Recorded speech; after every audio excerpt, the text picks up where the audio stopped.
We have a law, we have a process, and we have a constitution. So let's let that all work the way it's supposed to. I mean, I said this before, the Democrats spent 4 years investigating the fake Russia hoax. Why can't we spend 4 weeks trying to get to the bottom of this election? And again, if someone would have said before the election that we're going to keep the Senate, Republicans will keep the Senate, we'll pick up 10 or 12 seats in the House of Representatives, we'll keep every state legislature and actually pick up New Hampshire, and President Trump will get 10 million more votes than he got in 2016, but he'll come up short. If you'd have said that before the election, people would say, no way that's going to happen. But that's exactly what played out. And so that's why there are 73 million Americans who feel uneasy about this, who instinctively know something doesn't smell right. So let's let the process work. Let's get to the bottom of it. After all, just yesterday in Georgia, we had 3 different counties miraculously just find votes. Shazam, there's new votes there. So maybe we should just do the audit, let the court cases work, and figure out exactly what happened here. Let's talk more about Dominion Software. Former federal prosecutor Sidney Powell is working with the Trump campaign in their lawsuit against Dominion. Here's what she told Greg Kelly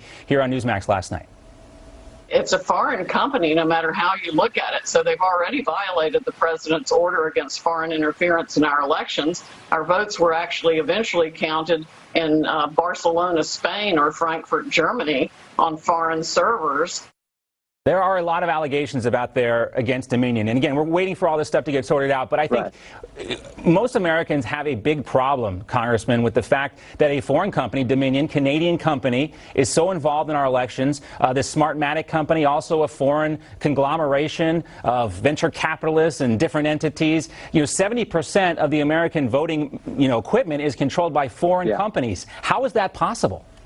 Well, I mean, remember, the first people to have a concern with Dominion, the concern with this system, were Democrats. Elizabeth Warren and other Senate Democrats sent a letter to the CEO of Dominion and saying, what's going on here? We got concerns about how you're going to conduct elections. We got concerns about the integrity of our election. So they were the first ones to look into this, to send a letter a year ago. So again, I come back to our point. We got 26 days until the Electoral College has to meet. There is plenty of time to figure out exactly what took place in this election process. Why don't we do that? More importantly, why doesn't Joe Biden and the Democrats want us to do that and want us to get to the bottom? All these years, we're looking to send a letter to Chairman Nadler and Chairwoman Maloney asking them, why aren't you guys investigating this? For goodness sake, that's what the Oversight Committee and the Judiciary Committee should be doing. So let's just let it all play out and get to the bottom of what exactly took place on November 3rd. Well, speaking of that, I got a question for you about the Steele dossier in just a second, but I want to focus on your home state of Ohio first, because President Trump appears to be encouraging a primary challenge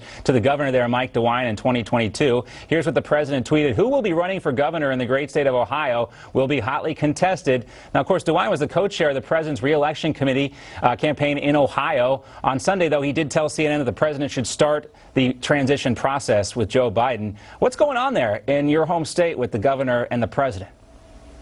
Well, I mean, the president, the tweet came out a couple days ago. I think the big concern a lot of Ohioans have right now is tomorrow night at 10 o'clock, there's a curfew going in place in our great state. And I have real concerns about that. I mean, I just do not accept this fundamental premise that somehow government cares more about the well-being of customers and employees at a business than the small business owner does, which seems to be the focus of Governor DeWine's curfew relative to COVID. COVID's serious. COVID's real. We understand that. But I also understand a fundamental fact. The small business owner who is just now getting back on his or her feet after what they've been through over the last several months, to have a curfew placed on them, the restaurant owner out there. The restaurant owner cares more about the well-being of their customers and their employees than any bureaucrat, any health commissioner, any governor. And so that's what we got to keep in mind. And I'm very concerned about that fact and what our governor is doing right now. Yeah, there are a lot of questions about that as well, and whether or not these are even legal. You look at some of them, they look like they're really hard to enforce as well. So the questions remain about what's going to happen with the shutdowns. That's a huge issue. I would just say this. Sure. I would just say this. The Attorney General put out a memo to all U.S. attorneys back in April at the start of this dealing with this coronavirus, put out a memo, and he said this in the memo: the Constitution is not suspended during a crisis. We have to remember that. And I say amen to that, and that's when it's most important, is during a crisis. So we need to remember that, and governors around our country need to remember that as well. Yeah, I heard a lawyer talking specifically about the one that was issued in Philadelphia and how there doesn't really seem to be any enforcement mechanism. So it's almost like a test. They're testing the limits of power with these shutdowns. That's what a lot of these elected officials are trying. Now let's talk about the investigation into the investigators. Sean Davis yesterday tweeting this about the Steele dossier. After years of FOIA litigation, the FBI finally released the 2017 FBI interview summary of Russian collusion hoaxer and Clinton campaign subcontractor Christopher Steele. With the exception of the first paragraph on the first page, the entire 26-page document is redacted. Davis says, and others say, there's no reason for doing this unless they have something very serious to hide. What do you say, Congressman?